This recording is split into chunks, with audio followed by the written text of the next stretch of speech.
अच्छा, एक पते की बात बताऊं, मजे की बात बताऊं आपको। श्रीमद् भागवत महापुराण में कहीं भी राधा नहीं है। क्या बोला? श्रीमद् भागवत कथा में कहीं भी राधा का नाम जो है वो बोला नहीं गया है। अभी तो बल्कि राधा के ऊपर बड़ा चर्चा हुई थी इस विषय पे। सुखदेव जी से पूछा गया कि हे सुखदेव जी महाराज, आपने भागवत जी में राधा का नाम क्यों नहीं बोला? आपको बोलना चाहिए था। भाई राधा रानी तो सर्वेश्वरी है। हाँ, वृंदावनेश्वरी, ब्रज की मुख्य गोपी, भगवान की प्रियतम गोपी, वृषभानुनंदनी, बहुत बार ऐसे शब्द हो सकते हैं, परंतु राधा स्पष्टता कहीं उपयोग नहीं हुआ है। सुखदेव जी से पूछा क्यों नहीं बोला, तो सुखदेव जी महाराज ने उत्तर कहा कि राधा रानी जो है वो मेरी गुरु हैं। क्या है? जोर से बोलो, गुरु हैं। गुरु कैसे हुई? देखिए, जब राधा और कृष्ण अपनी लीला विश्राम कर कर गोलोक धाम में गए थे, तो वहां पर सुखदेव जी ने कहा, जो तोता है राधा रानी के, इन सुखदेव जी महाराज ने कहा कि हे राधा कृष्ण, मैं आपकी लीला को जो है वो बोलना चाहता हूं, लिखना चाहता हूं, मैं जाऊं पृथ्वी पर। तो राधा रानी ने अपने सुखदेव को, तोते को जो है वो पृथ्वी पर भेज दिया। और सुखदेव जी कहते हैं कि मैं राधा रानी का तोता हूं, राधा रानी मेरी गुरु हैं, और शास्त्र कहते हैं कि हमें 5 लोगों का नाम अपनी जीवा से नहीं लेना चाहिए। कितने लोगों का? हमारी ज्येष्ठता का पतन हो जाता है। जो हमारी बढ़ाई है वो सारी छोटी हो जाएगी अगर 5 लोगों का नाम लेंगे। ये 5 कौन कौन से हैं? तो सबसे पहला बोला आत्म नाम। हम सभी को अपनी जीवा से अपना नाम नहीं लेना चाहिए। किसका नाम नहीं लेना चाहिए? जोर से बोलो, आवाज नहीं आई मिस्टर। किसका नाम नहीं लेना चाहिए? अपना नाम। अच्छा, सरपंच जी ने पूछा पंचायत घर में, बोलो भाई अपना नाम, तो क्या बोलोगे? व्यास जी ने मना किया है, हाँ? तब क्या बोलोगे? देखिए, कब नहीं लेना चाहिए अपना नाम। अपना नाम लेने को क्यों मना किया? ध्यान दीजिएगा। कई लोगों को बड़ी आदत होती है, तुमको पता है मेरा नाम क्या है? मेरे नाम से पूरा काजमपुर कांपता है। पता है मेरा नाम क्या है? कई लोगों को बड़ी आदत होती है अपना नाम बार बार बोलने की। इसलिए अगर बार बार आप अपना नाम लेते रहेंगे तो ज्येष्ठ पत्य कलत्र, आप जितने मर्जी बड़े हो, आपकी ज्येष्ठता का पतन जो है वो हो ही जाएगा। इसलिए अपना नाम जो है अपनी जीवा से बार बार नहीं लेना चाहिए। बोलो बाल कृष्ण लाल की। भाई अपना नाम क्यों लेना? काम ऐसे करो कि लोग आपका नाम ले, तो भाई वो आदमी बड़ा बढ़िया है। इसलिए अपना नाम अपनी जीवा से ना ले, या जरूरत है तो वहां ले सकते हैं। दूसरा बोला गुरु नाम। अपने गुरुदेव का नाम भी हमको जीवा से नहीं लेना चाहिए। किसका नाम नहीं लेना चाहिए? जोर से बोलो, गुरु जी का नाम। अच्छा, किसी ने पूछा अपने गुरुदेव का नाम बताओ तो क्या बोलोगे? आप बोल सकते हैं, अगर कोई पूछे तो आप बोल सकते हो, और वो भी ऐसे नहीं कि ठाणा राम, ठाणे महाराज, नहीं नहीं नहीं, उपाधियों से अलंकृत कर कर, श्री श्री उपाधियों से अलंकृत कर कर फिर हमको गुरु का नाम जो है वो लेना चाहिए। पर कईयों को बड़ी आदत होती है, रोज तिलक लगाते, वो रोज माला जपते और सबको बताते रहते, तुमको पता है मेरे गुरु जी कौन है? बड़े बढ़िया है, उनका ये नाम है। अब गुरु जी तो पहुंचे हुए हैं, पर चेला जी को कुछ आता जाता नहीं, तो गुरु जी की भी ज्येष्ठता का सारा पतन हो जाएगा। इसलिए बिना पूछे जो है हमको अपने गुरु का नाम नहीं लेना चाहिए। बोलो सदगुरुदेव भगवान की। तो सुखदेव जी कहते हैं कि किसी ने पूछा नहीं तो मैंने बताया नहीं। कुछ संदर्भ में कि सुखदेव जी महाराज कहते हैं कि मैं अगर अब जिह्वा से राधा का नाम बोल लेता हूं तो 6 महीने तक समाधि लग जाती है, और राजा परीक्षित को जो मोक्ष करवाना है वो 7 दिनों में करवाना है। इसलिए मैंने जीवा से राधा भी नहीं बोला। तो सुखदेव जी महाराज ने कहीं राधा शब्द का प्रयोग जो है वो ऐसा नहीं किया। और रही बात हमारी, हम जैसे कथावाचकों की, जो रोज कथा में राधे राधे बुलवाते हैं, तो भाई ना तो हम सुखदेव हैं कि हमारी इतनी समाधि लग जाए, हम तो ब्रज के साहित्य को और ब्रज के मूल्यों को लेकर चलते हैं कि भाई राधा के नाम पुकारने से ठाकुर जी जो है वो दौड़े चले आते हैं। बोलो राधा रानी सरकार की, जोर से बोलो राधे राधे। इसलिए हमको जो है वो राधा का नाम लेना चाहिए। वृंदावन की गलियों में ठाकुर जी की सत्ता ना होकर राधा रानी की सत्ता रहती है। इसीलिए आज सुखदेव जी महाराज ने राधा का नाम, अच्छा इस श्लोक को पूरा कर देते हैं। 5 नाम कौन कौन से थे? पहला नाम कौन सा बताया था? अपना नाम। और दूसरा बताया गुरु जी का। तीसरा नाम बताया कृपणस्य च, कृपण आदमी, जो लोभी आदमी होता है उसका नाम नहीं लेना चाहिए हमको। क्यों भाई लोभी का नाम लेकर हमको क्या घाटा?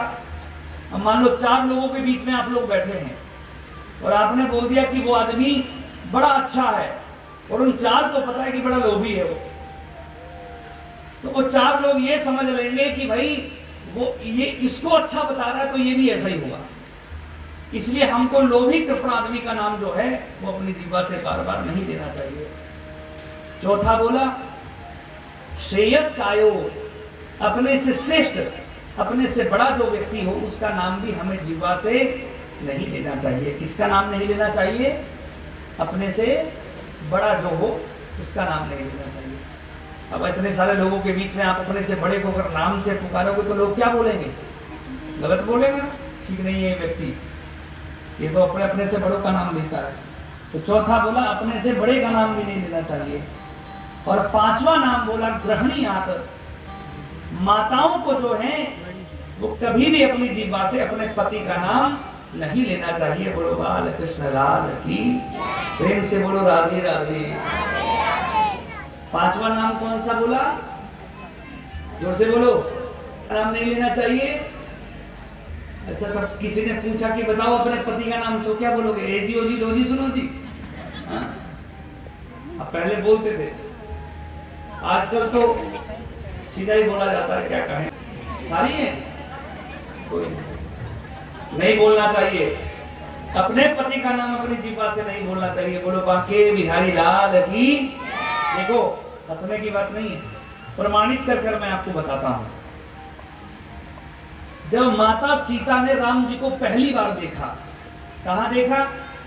जनकपुरी में वाटिका में, बाग में गुरुजी ने भेजा था फूल लेने, तो वहां पर सीता जी ने राम जी को देखा और राम जी को देखकर सीता जी सोचने लगी कि पतिदेव तो यही हैं, पर इनका नाम है राम। और शास्त्र कहते हैं कि राम पति का नाम जो है वो अपनी जीवा से नहीं लेना चाहिए। अब मैं राम कैसे बोलूं? बल्कि राम का नाम तो सबको पार लगाने वाला है ना, राम कैसे बोलूं?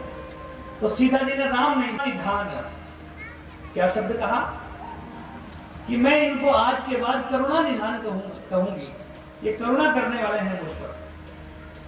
तो सीता जी जो है वो राम जी को करुणा निधान कहती थी और राम जी सीता जी को सीता नहीं जानकी के नाम से बड़ा संबोधन करते थे। अच्छा इससे सिद्ध क्या हुआ? देखो जब हनुमान जी महाराज अशोक वाटिका में गए लंका में, तो वहां पर हनुमान जी महाराज गए, तो हनुमान जी ने राम कथा जब सुनाने लगे तो सीता जी ने बोला सामने आओ, कौन हो? तो तुरंत हनुमान जी बंदर के रूप में सामने पहुंच गए। तो सीता जी ने बोला कि भाई तुम कौन? तो हनुमान कहते हैं मैं राम का दूत हूं। सीता जी बोलती गलत बात, तुम नहीं हो। एक बंदर जो है वो 7 समुद्रों को लांग कर नहीं आ सकता, इतना तो मुझे पता है। हनुमान जी फिर कहते नहीं नहीं मां मैं राम का दूत हूं। सीता जी कहते नहीं तुम इन्हीं राक्षसों में से कोई हो। अंत में जाकर हनुमान जी ने एक शब्द कहा, सत्य शपथ करुणा निधान की, राम दूत में मातु जानकी। मैं सत्य शपथ खाता हूं, किसकी खाता हूं? करुणा निधान की शपथ खाता हूं कि मैं राम का दूत हूं। और जैसे हनुमान जी महाराज ने करुणा निधान कहा तो माता सीता समझ गई कि ये तो राम का दूत है, क्योंकि करुणा निधान तो राम जी को मैं ही कहती हूं। बोलो बाल कृष्ण लाल की। तो जब सीता जी ने राम का नाम नहीं लिया तो हम आप लोग अपने पति का नाम कैसे ले सकते हैं? नहीं लेना चाहिए जीवा से भाई।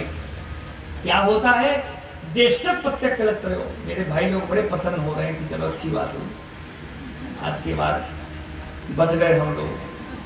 व्यास जी ऐसे ही शिक्षा देते कीजिए। बोलो बांके बिहारी लाल की।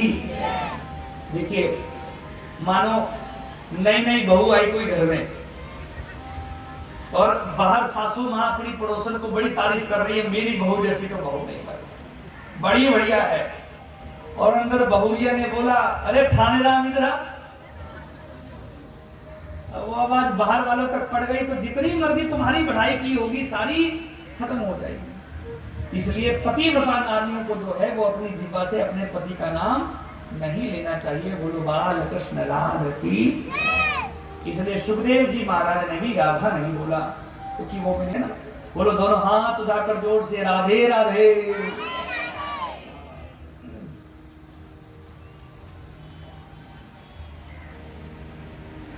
सूत जी महाराज और शौनक जी महाराज की बड़ी सुंदर आपस में वार्तालाप चल रही है। शौनक जी पूछ रहे हैं कि हे सूत जी महाराज, ये कथा किसने किसको सुनाई? तो सूत जी कहते हैं कि हे शौनक, ये कथा स्वयं भगवान परम पिता ने, भगवान श्री हरि ने ब्रह्मा जी महाराज को 4 श्लोकों में भागवत की कथा सुनाई। ब्रह्मा जी ने वही 4 श्लोक आगे परमहंस श्री नारद जी महाराज को सुनाए। यही 4 श्लोक नारद जी के आगे नारद जी ने वेदव्यास महाराज को सुनाए। यही 4 श्लोकों के 18,000 श्लोक वेदव्यास महाराज ने बनाए हैं। भागवत जब शुरुआत में थी तो 4 श्लोकों की थी। तो शौनक जी पूछते हैं कि महाराज, ये नारद जी और व्यास जी का मिलन कैसे हुआ? नारद जी महाराज ऊपर के लोकों में रहे, इनका आपस में मिलन कैसे हो गया?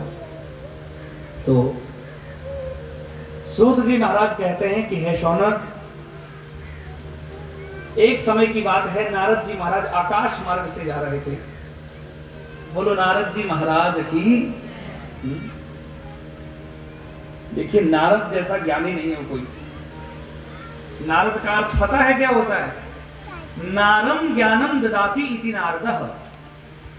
जो सबको ज्ञान की प्राप्ति करवाए वो कौन है? नारद है। देखिए, अभी हम ध्रुव जी की कथा सुनेंगे तो ध्रुव जी के गुरु जी कौन है? नारद जी। प्रहलाद जी के गुरु कौन है? नारद जी। प्राचीन बरही के गुरु कौन है? नारद जी। माता। और हम लोग आजकल नारद का बड़ा हास्य उड़ाते हैं, बड़ा मजाक उड़ाते हैं। अगर हमारे गांव शहर में कोई ऐसा आदमी हो जो 2-4 घरों में रोज घूमता हो तो उसको बोल दिया जाता है तो नारद मुनि है, बोला जाता है आपके यहाँ पे। हाँ, बड़ा हास्य उड़ाया जाता है नारद जी का। पर याद रखिए, नारद जैसा ज्ञानी कोई नहीं है। नारद सबको ज्ञान देते हैं। ऐसे श्री नारद जी महाराज आकाश मार्ग से जा रहे थे तो उन्होंने वेदव्यास महाराज को देखा, बड़े चिंतित हैं।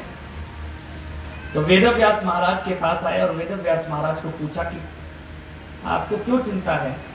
तो व्यास जी महाराज नारद को कहते हैं कि हे नारद जी महाराज, मैंने 1 वेद के 4 वेद किए, अब तक 17 पुराण लिख चुका हूं, परंतु हे नारद जी, अभी तक मन में एक आत्मीय शांति प्राप्त नहीं हुई है। ऐसा क्या करूं जो आत्मीय शांति हमको प्राप्त हो?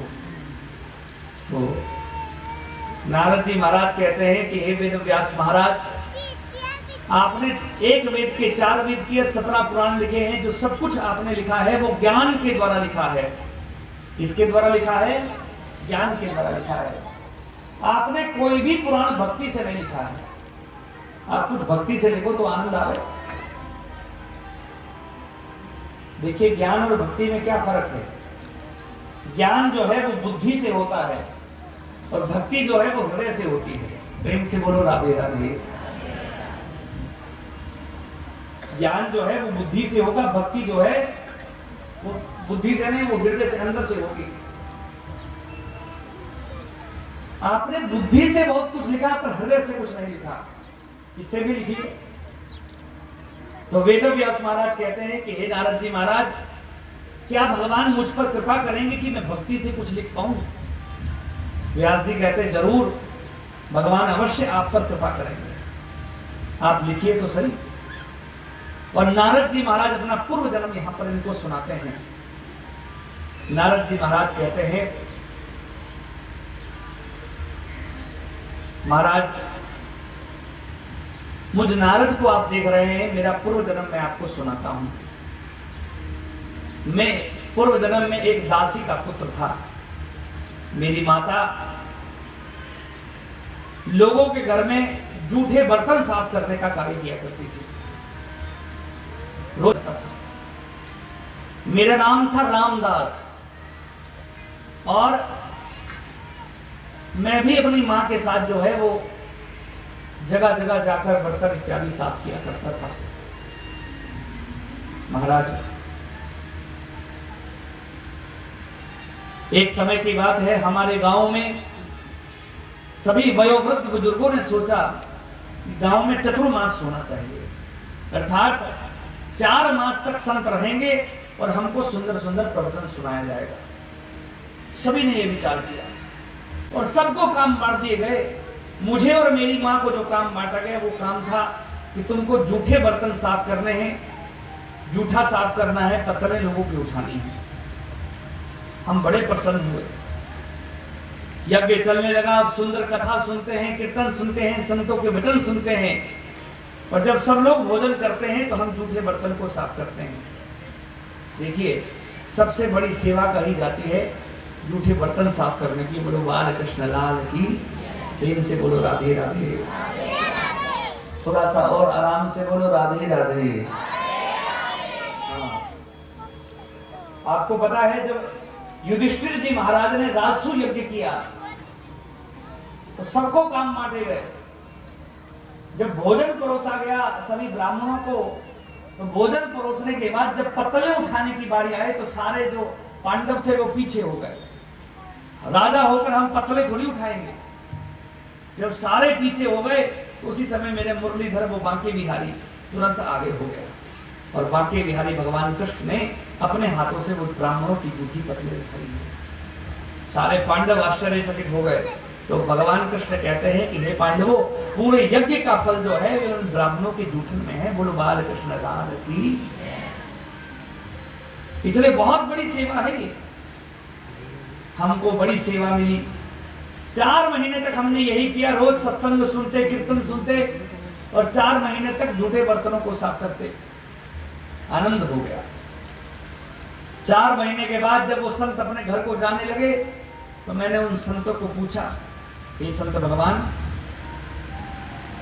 हम पर कृपा करो। हे संत भगवान,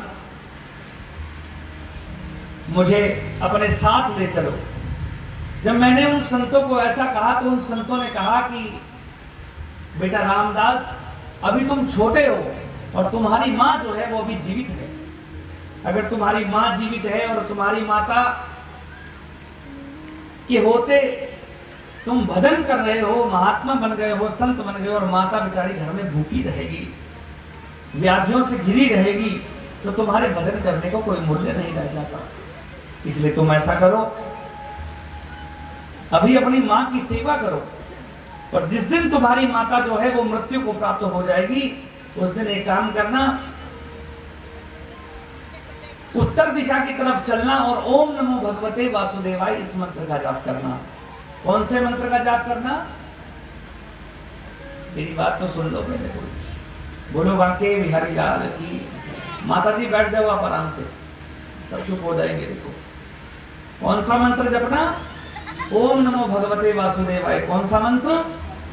जोर से बोलो, ओम नमो भगवते वासुदेवाय। देखिए 3 मंत्र ऐसे हैं जिन मंत्रों को आप बिना गुरु से और चलते फिरते उठते बैठते कभी भी जप सकते हो। कितने मंत्र बोला? 3 मंत्र। ध्यान से सुनना मेरी बात। उसमें सबसे पहला मंत्र है, जो सृष्टि का सबसे पहला मंत्र बताया जाता है, वो मंत्र है ओम नमः शिवाय। कौन सा मंत्र?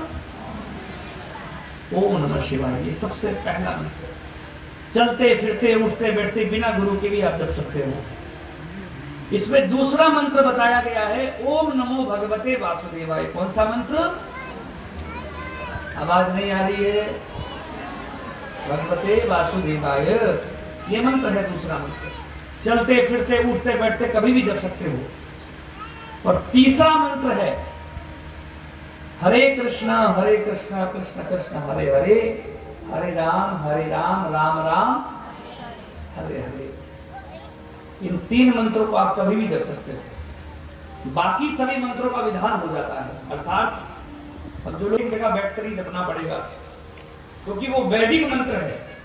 उसको पहले अंगन्यास करना पड़ेगा, शाब्द मुक्त करना पड़ेगा, तब जाकर जो है आप उसको जप सकते हैं। जैसे महामृत्युंजय मंत्र है, वो एक जगह बैठकर करना चाहिए, चलते फिरते उठते बैठते नहीं करना चाहिए। चलते फिरते उठते बैठते आप इन 3 मंत्रों को जो है वो भाव से जप सकते हो। कौन कौन से बताए? पहला मंत्र, दूसरा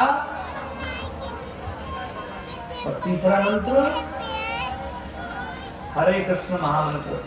आज आपकी आवाज मुझ तक कम सुन रही है, पता नहीं मुझको ही ऊंचा सुन रहा होगा कि आप लोग ही आराम से बोल रहे होंगे।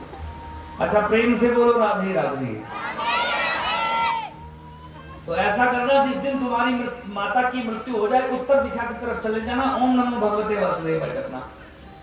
नारद जी कहते हैं, मैं छोटा सा बच्चा रामदास, समय बीतने लगा। एकदा निर्गदाम गेहादु हुंती निशिराम पथिम। एक दिन की बात है, मेरी माता जो है वो गाय धोने के लिए जाती है, और गाय धोने के लिए जा रही होती है तो रास्ते में उसको सर्प काटता है और मेरी माता जो है वो मृत्यु को प्राप्त हो जाती है। मैं दौड़ कर गया, अपनी माता को देखा, देखकर बड़ा दुख मुझे हुआ, हाय मेरी माता मर गई आज। पर एक तरफ से खुशी भी हो रही है कि अब मेरी माता मर गई, अब मुझको भजन करने से कोई रोक नहीं सकता है। मैंने अपनी माता के अंतिम संस्कार करवाया। संस्कार करवाकर उत्तर दिशा की तरफ निकला और ओम नमो भगवते वासुदेवाय मंत्र का जाप करता गया, भाव से मंत्र का जाप करता गया। एक दिन साक्षात भगवान श्री हरि ने मुझे दर्शन दिया और भगवान श्री हरि कहते हैं, हे बेटा रामदास, मैं तुमको आशीर्वाद देता हूं, इस जन्म में तो तुम मेरे धाम मेरे पार्षद नहीं बन सकते, पर अगला जन्म जब तुम्हारा होगा तो तुम मेरे नित्य पार्षद बनोगे। महाराज, मैं बड़ा प्रसन्न हुआ।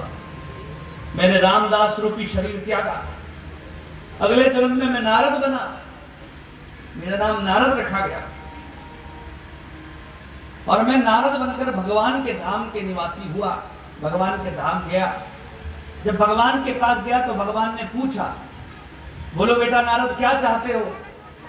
तो मैंने प्रभु को कह दिया कि प्रभु मुझे आपसे कुछ नहीं चाहिए, क्योंकि हे वाके बिहारी, हे श्री हरि, आपने सब कुछ तो मुझे दिया है, मैं आपसे क्या मांग सकता हूं? जब मैंने कुछ मांगा नहीं तो भगवान ने बोला ठीक है मत मांगो। मैं वापसी मुड़ गया और थोड़ी देर बाद मैंने सोचा कि आज भगवान ने पहली बार मुझको कुछ कहा है कि मांग ले, तो मैं ऐसे थोड़ी जाऊं, कुछ मांग ही लेता हूं। बोलो बाल कृष्ण लाल की।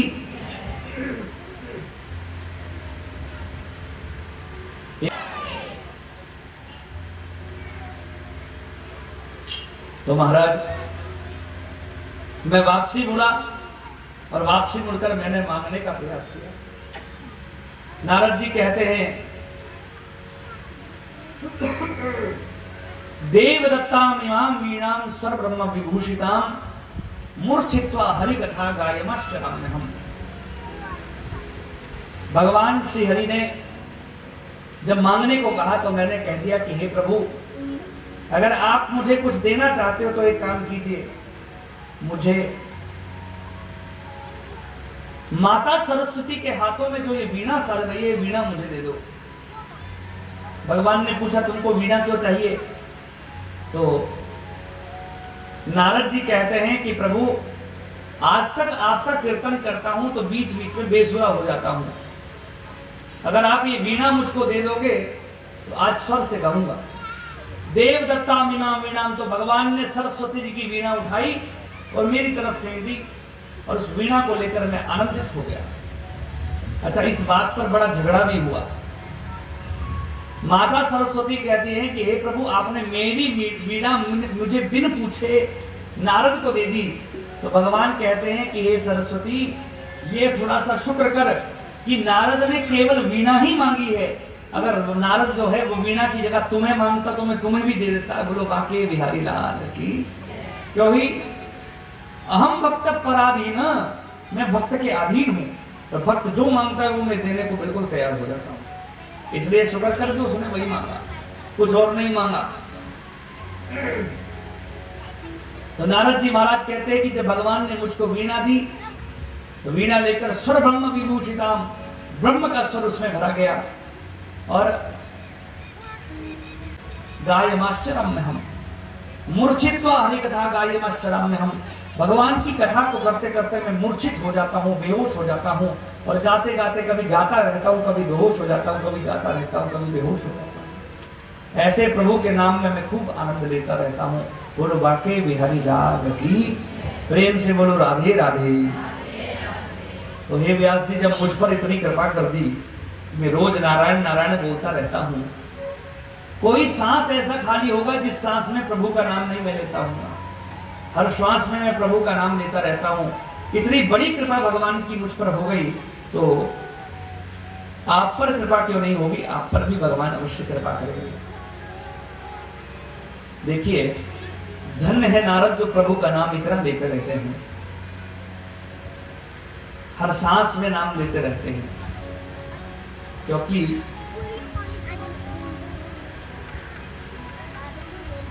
हमारा भी जीवन ऐसा होना चाहिए कि जितने श्वास हम लोग लें उतने श्वासों में प्रभु का नाम होता रहे।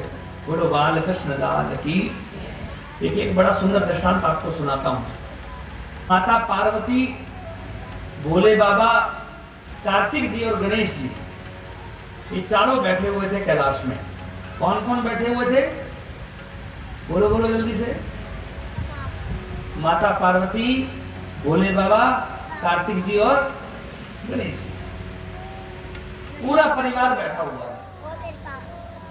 और उस पूरे परिवार के बीच में भगवान महादेव कहते हैं कि हे पार्वती, मैं तुमको कुछ बात कहना चाहता हूं। मेरे मन में एक विचार आया है, और मेरे मन में विचार वो है कि मेरा मानना यह है कि व्यक्ति को एक सप्ताह में 7 दिन होते हैं, उन 7 दिनों में एक दिन भगवान का भजन कर लेना चाहिए। कितने दिन? 7 दिनों में कितने दिन भजन करना चाहिए? एक दिन, ये भोले बाबा कहते हैं। क्योंकि व्यक्ति का पता नहीं कि कौन सा दिन आखिरी, उसमें पहले दिन में, आखिरी दिन में, 7 दिन में एक दिन भजन हो जाना चाहिए। माता पार्वती, कार्तिकेय जी, गणेश जी बड़े खुश हुए। सब कहते हैं कि पिताजी ने बड़ी अच्छी बात कही। और फिर पार्वती जी कहती है, हे भोले बाबा, अगर आपकी आज्ञा हो तो मैं कुछ बोलूं। तो भोले बाबा ने बोला बोलो। तो पार्वती जी कहती है कि हे भोले बाबा, मेरा मानना यह है कि व्यक्ति को 7 दिन में एक दिन भजन नहीं। अब मान लो किसी व्यक्ति ने रविवार का दिन रख दिया कि चलो संडे को मैं भजन करूंगा, पर उससे पहले मृत्यु हो गई, तो भजन तो रह गया ना। इसलिए मेरा मानना यह है कि 7 दिनों में मृत्यु कब हो जाए कोई पता नहीं। व्यक्ति को 7 दिनों में एक दिन भजन नहीं, व्यक्ति को एक दिन में 24 घंटे होते हैं। 24 घंटे में 1 घंटे जो है वो भगवान का भजन कर लेना चाहिए। बोलो बाके बिहारी लाल की। कितने घंटे में? 24 घंटे में 1 घंटे भगवान का भजन कर लेना चाहिए। तो भोले बाबा कहते, देवी बड़ी सुंदर बात कही, अच्छी बात कह दी, क्योंकि व्यक्ति का पता नहीं कब आखिरी दिन हो जाए, इसलिए 24 घंटे में 1 घंटे भजन कर ले। तो सब बड़े प्रसन्न हुए। पर कार्तिक जी ने बोला, हे माता जी, हे पिताजी, अगर आपकी आज्ञा हो तो मैं कुछ बोलूं। तो भोले बाबा ने कहा, माता पार्वती ने कहा कि बेटा तुम भी बोलो। तो कार्तिक जी कहते हैं कि पिताजी, माताजी, बात तो आपने ठीक कही कि 24 घंटे में 1 घंटे भगवान का भजन कर लेना चाहिए, पर हे पिताजी, हे माताजी, अगर किसी व्यक्ति ने यह सोचा कि 24 घंटे में जो आखिरी 24वां घंटा होगा उसमें भगवान का भजन करूंगा, पर वहां तक पहुंचा ही नहीं, तो इसलिए भजन तो छूट जाएगा, उससे पहले ही मर गया बेचारा। इसलिए मेरा मानना है कि 24 घंटे में 1 घंटे भजन नहीं, जितनी बार पल के उठे और जितनी बार पल के गिरे उतनी बार व्यक्ति को भगवान का भजन कर लेना ये बोलो वाकई बिहारी लाल की। ये कार्तिक जी ने कहा। जैसे कहा तो माता पार्वती, भोले बाबा, गणपति जी सब बड़े खुश हुए। बड़ी सुंदर बात है। अच्छा, शिव परिवार ऐसा परिवार है इसमें बच्चों को बोलने का भी बड़ी अनुमति है।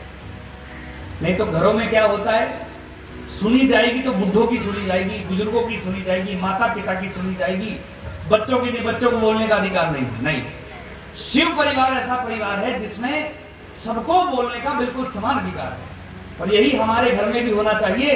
अगर हम कोई कार्य करते हैं तो हमको बच्चों को भी पूछना चाहिए कि बेटा ऐसा करना चाहिए कि नहीं करना चाहिए। कई बार ऐसा हो जाता है बच्चे भी ऐसी राय दे देते हैं कि वो बुढ़ों की सोच में भी नहीं आती। बोलो बांके बिहारी लाल की। ऐसा शिव परिवार है। अच्छा, शिव परिवार जैसा परिवार भी नहीं है। बड़ी सीख बताता हूं आपको। अब जब शिव जी की बात आई गई, देखिए भगवान महादेव का वाहन क्या है, बोलो जरा। हाँ,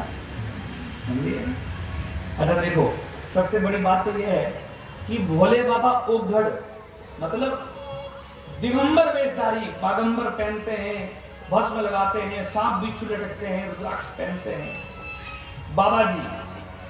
और माता पार्वती राजा की बेटी मतलब राजकन्या। क्या एक राजकन्या का विवाह कभी किसी महात्मा के साथ हो सकता है? नहीं हो सकता। राजा का भी रानी का विवाह, भाई राजकन्या का विवाह तो राजा के साथ होता है, और यहाँ पर एक राजकन्या का विवाह महादेव के साथ हो रहा है। बोलो शंकर भगवान की। एक दूसरे से अलग है फिर भी एक है। अब सुनना, भगवान महादेव का वाहन क्या है? जोर से बोलो। नंदी। माता पार्वती का वाहन क्या है? हाँ जी, क्या है? मां भगवती का वाहन क्या है? जोर से बोलो, शर्म क्यों रहे? शेर है ना। क्या शेर और बैल की बनती है आपस में? हाँ, बनती है? नहीं बनती है। दूसरा को पूरे कट्टर शत्रु। पर शिव परिवार में ये दोनों की बनती नहीं, पर फिर भी बनती है। दोनों एक दूसरे के कट्टर शत्रु है, पर शिव परिवार में ये मिलकर रहते हैं। अच्छा, अब बताओ कार्तिक जी का वाहन क्या है? हाँ जी, मोर। और भगवान महादेव के गले में क्या है? सर्प। क्या मोर और सांप की बनती है? हाँ, नहीं बनती। एक दूसरे के कट्टर शत्रु, पर फिर भी शिव परिवार में ये मिलकर रहते हैं। शिव जी के गले में सर्प। और गणपति जी का वाहन क्या है? मूषक। क्या सांप और मूषक की बनती है? ये शिव परिवार में एक जैसे रहते हैं। अब देखो सीख क्या मिलती है कि भले ही परिवार में सबकी प्रकृति अलग अलग हो सकती है, पर जब बात परिवार की आ जाती है तो ये सारे जो है वो इकट्ठे होकर रहना शुरू कर देते हैं। बोलो बाकी बिहारी लाल की। अर्थात हमारे परिवार में हम सभी सदस्यों के विचार अलग अलग हो सकते हैं, पर जब परिवार की बात आ जाए तो हम सबको अपने विचार छोड़कर परिवार में एक साथ रहना चाहिए। बोलो बाकी बिहारी लाल की। ये शिव परिवार। तो कार्तिक जी कहते हैं जितनी बार पल के उठे, जितनी बार पल के गिरे, उतनी बार भगवान का भजन कर देना चाहिए। तो गणपति जी कहते हैं कि कार्तिक जी बात तो ठीक कही, पर हे माता जी, हे पिताजी, हे कार्तिक जी, अगर आपका मन की कोई बात हो, आप मुझको आज्ञा दे तो मैं कुछ बोलूं। तो सबने कहा बोलो। तो गणपति जी कहते हैं कि भैया ने बात तो ठीक कही कि पल के उठे और पल के गिरे तो भगवान का भजन कर लेना चाहिए, पर कोई व्यक्ति सोया हो और पल के गिरी ही हो और सोते सोते निकल गया तो बिना भगवान के भजन करे निकल गया। बोलो बांके बिहारी लाल की। ये तो गलत हो गई फिर बात। इसलिए मेरा मानना है कि व्यक्ति को पल के उठे और पल के गिरे उसमें भजन नहीं। जितनी बार श्वास से अंदर जावे और जितनी बार श्वास से बाहर आवे उतनी बार भगवान का भजन कर लेना। बजाओ जोर से तालियां। कितनी बार भजन करना चाहिए?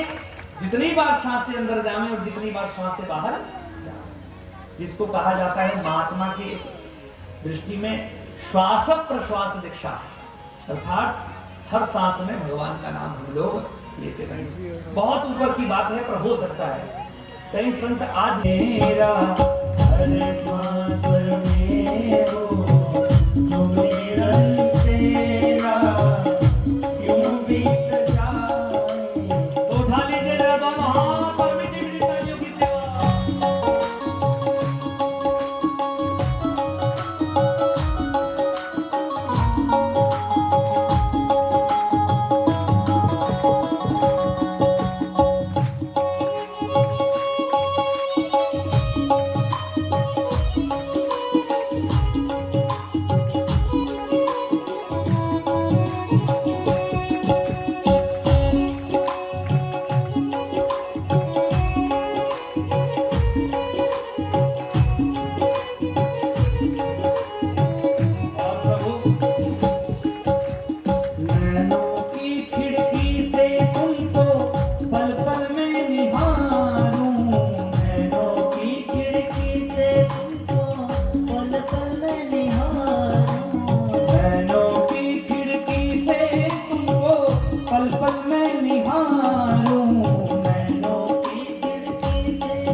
यूं बीत जाए जीवन मेरा सारे लम्हों तेरे चरणों में तेरा यूं बीत जाए जीवन मेरा हर सांस में हो सुमिरन तेरा यूं बीत जाए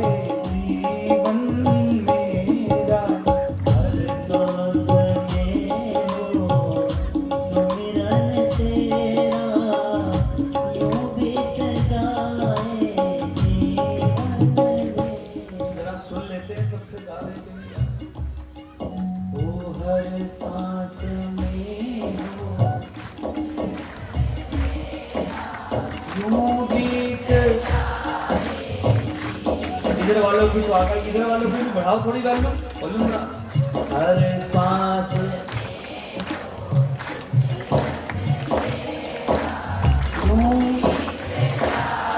आप संख्या में इतने ज्यादा हैं। और जिस दिन कलश यात्रा हो रही थी उस दिन तो माता जी बड़ी नाच रही थी और बड़ी गा रही थी। 2-3 माता जी बड़ी आवाज नहीं आ रही, कुछ पता नहीं। भोजन तो करके आए हो, दिक्कत परेशानी कोई तो करके आ जाओ जल्दी से, दिक्कत पड़े आओ मेरे साथ। हर सांस में हो सुमिरन तेरा यूं बीत जाए जीवन मेरा।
सुख भी हो सारे और याद हो इशारा। सुख भी हो सारे और याद हो इशारा। वो सुख भी हो सारे और याद हो इशारा।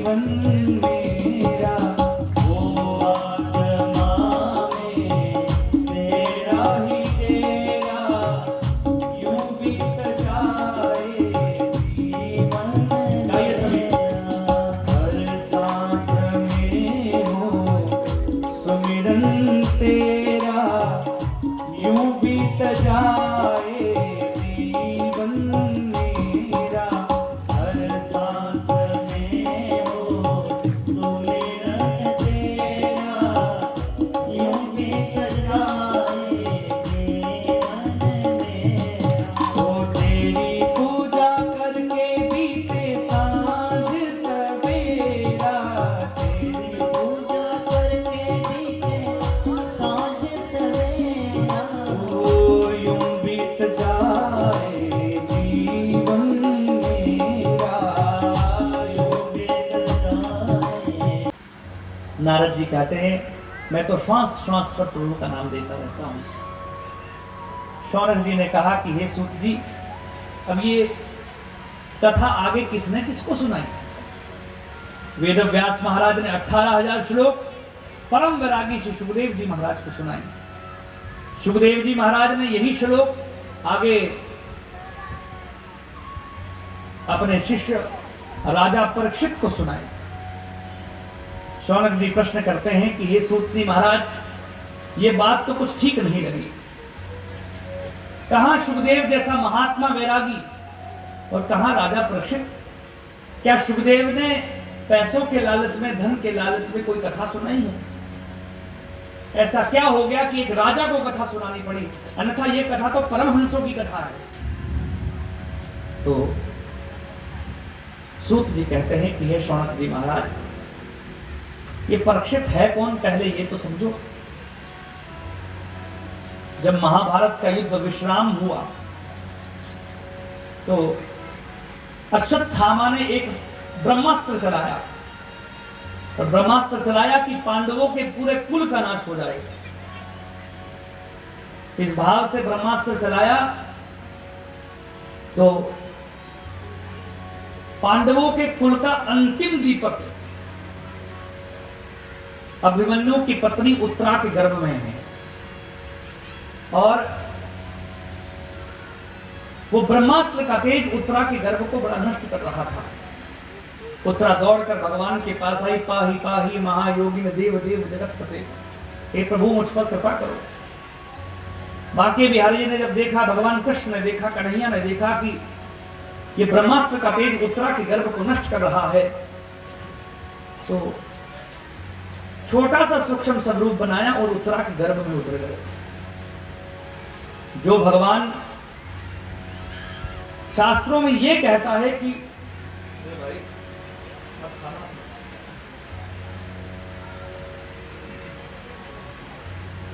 बोलो बांके बिहारी लाल की, बुला देता हमको आज, ऐसा मत करो, प्रेम से बोलो राधे राधे। आज तो गला ही बैठा, किसी को मुंह भी बैठ जाए। आप लोग जो आराम से बोलते तभी ऐसा होता है, थोड़ा जोर से बोला करो राधे राधे। हाँ, बोलोगे तब नहीं होगा ऐसा। देखिए, शास्त्रों में कहते हैं कि मैं कभी गर्भ में नहीं जाता, मैं प्रकट होता हूं। वो परमात्मा भी आज भक्त की रक्षा के लिए गर्भ में जाने को तैयार हो गए। देखिए, संसार में शास्त्रों में जो सबसे बड़ा नरक बताया जाता है वो बताया जाता है गर्भ। अरे अगर एक बार आपने जन्म ले लिया और दोबारा आपको गर्भ में जाना पड़े तो आपका जन्म जो है वो व्यर्थ बीत गया है। सबसे बड़ा नरक है गर्भ, जहां पर जीव जो है उल्टा लटका होता है और मन मूत्र में पड़ा रहता है। इसलिए संसार में ऐसे काम करो कि दोबारा उस नरक में ना जाना पड़े, प्रभु के धाम के निवासी बनो। वो भगवान भी उस गर्भ में रक्षा करने के लिए गए हैं। जब गर्भ की रक्षा की, उत्तरा के पुत्र हुआ, नाम परीक्षित रखा गया। परितः इक्षति परीक्षितः, परीक्षित नाम रखा। परीक्षित जी महाराज जब प्रकट हुए, जन्म हुआ तो पांडवों को पता लगा कि भगवान कृष्ण अपने धराधाम को लौट गए, तो पांडवों ने इस छोटे से परीक्षित को अपनी राजगद्दी पर बैठाया और ये पांडव भी वनवास की ओर निकल गए। परीक्षित जी महाराज धीरे धीरे धीरे धीरे बड़े हुए। एक दिन परीक्षित जी ने सोचा कि क्यों ना मैं अपने राज्य को देखूं, मेरा राज्य कितना बड़ा है। तो परीक्षित जी महाराज अपने राज्य को देखने के लिए आज रथ पर सवार होते हैं और रथ पर बैठकर वो परीक्षित जैसे ही रथ पर बैठकर दर्शन करने के लिए आज राज्य को देखने आ रहे थे, तो उन्होंने देखा कि एक अत्यंत काला पुरुष जो बहुत काला है, वो अत्यंत काला पुरुष एक बैल को मार रहा है और वो जो बैल है वो एक टांग पर खड़ा है और उस बैल के चरणों में गौ माता बैठी है जो बड़ा रुदन कर रही है। जब परीक्षित ने इस बैल को देखा तो बैल को देखकर बड़ा क्रोध हुआ। यह अत्यंत काला पुरुष इसको मार रहा है, बेचारा पहले ही एक टांग पर खड़ा है। तो राजा परीक्षित ने तलवार ली कि मेरे राज्य में ऐसा अनर्थ हो रहा है, ऐसी हिंसा हो रही है। तलवार लेकर जब उस व्यक्ति को मारने के लिए आगे बढ़े कि मैं तुमको छोड़ूंगा नहीं, तो वो जो अत्यंत काला पुरुष था वो परीक्षित के चरणों में गिर गया और परीक्षित को कहता है कि हे परीक्षित, आप मुझको नहीं मार सकते क्योंकि मैं आपकी शरणागत हो चुका हूं। परीक्षित ने पूछा कि एक तुम कौन हो? तो वो अत्यंत काला पुरुष कहता है कि महाराज मेरा नाम है कली, और जब से भगवान श्री कृष्ण इस धराधाम को छोड़कर गए हैं तब से द्वापर युग समाप्त हो गया है और मेरा कली का कलयुग शुरू हो गया है। मैं अत्यंत काला हूं और मेरा युग अब शुरू हो चुका है। परीक्षित जी कहते हैं कि भला ही तुम्हारा युग शुरू हो गया हो, परंतु तुम इस बैल को मार रहे हो। बेचारा ये बैल एक टांग पर खड़ा है, इसको इतना मार रहे हो। तो इस कलयुग ने कहा कि हे परीक्षित, हे राजा, ये बैल कोई साधारण बैल नहीं है, ये साक्षात धर्म का स्वरूप है। देखिए शास्त्रों में जहां भी धर्म का सूचक बताया गया है तो बैल को बताया गया है। बोलो बाल कृष्ण लाल की। धर्म का सूचक है बैल, इसलिए भगवान महादेव का जो झंडा होता है ना, ध्वजा, उस पर भी बैल छपा होता है क्योंकि वो धर्म का सूचक है। ये बैल कोई साधारण बैल नहीं है, ये धर्म का सूचक है, धर्म है साक्षात। तो परीक्षित कहते हैं कि हे कलयुग, बैल की तो 4 टांगे होती है, ये बैल एक टांग पर खड़ा क्यों है भाई? तो परीक्षित कहता है कि हे कलयुग कहता है कि हे परीक्षित जी महाराज, बैल की 4 टांगे होती हैं। कौन कौन सी? सबसे पहली टांग जो धर्म की होती है वो होती है सत्य। कौन सी टांग? जोर से बोलो, सत्य। धर्म की 4 टांगे हैं जिसमें सबसे पहली टांग है सत्य रूपी टांग, और सत्य तो सतयुग में समाप्त हो गया। कौन सत्य बोलता है? बात वही आ गई जिसको धोखे से झूठ बोल रहा है। धर्म की दूसरी टांग है दया, तो दया भी समाप्त है। जीव जीव को मार रहा है और जीव जीव को खा रहा है। आज अपने स्वार्थ के लिए लोग जीव को मार कर देते हैं। प्रेम से बोलो राधे राधे। कितने आप देखो न्यूज में पढ़ते होंगे, रोज पता नहीं कितने लोगों को मारा जा रहा है। आज अपना पेट भरने के लिए, अपने लिए, अपने स्वार्थ के लिए लोग इतनी बड़ी तक हिंसा, किसी को मारने तक को तैयार हो जाते हैं। जब इंसानों को नहीं बख्शा जा रहा है तो साधारण जीवों को तो कैसे बख्शा जाएगा? इसलिए दया रूपी टांग भी समाप्त हो गई। जीव जीव को मार रहा है, जीव जीव को खा रहा है। धर्म की तीसरी टांग है। अच्छा, पहली टांग कौन सी बताई थी? जोर से बोलो, सत्य। इसलिए कोशिश करनी चाहिए कि हम सत्य बोले, धर्म का प्रतिपादन करें।